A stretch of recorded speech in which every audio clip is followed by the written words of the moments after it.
I had to learn a lot about boundaries because, well, the family I grew up in, boundaries were pretty not there.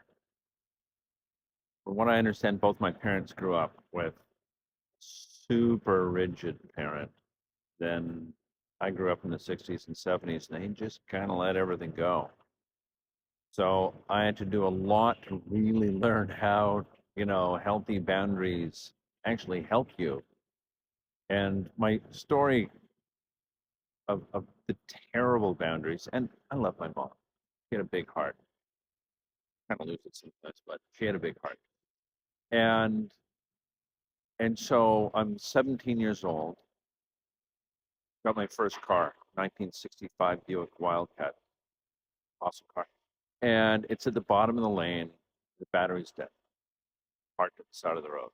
So I run up, grab my mom's 76 Toyota Corolla, bomb down the lane, jumper cables, get the car going, race back up, and I have to leave my car running on the street. So I go at warp speed, as any really irresponsible 17-year-old would do, and I bump the fence more than once as I, drift into the backyard.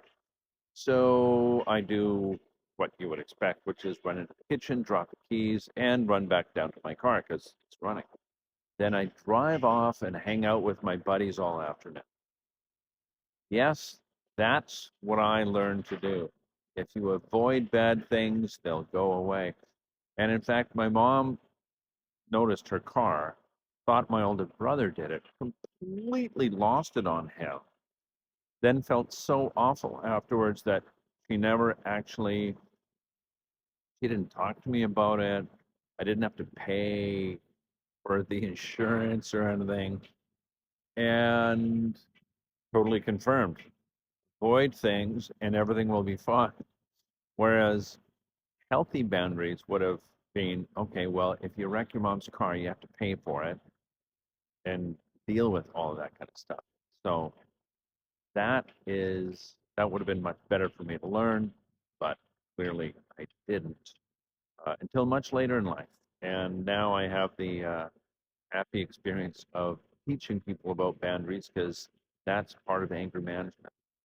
Kids need really clear, consistent boundaries that have some flexibility, but are put in place with love and kindness, and the adult running the show, not the little kid, losing it when things don't go according to plan.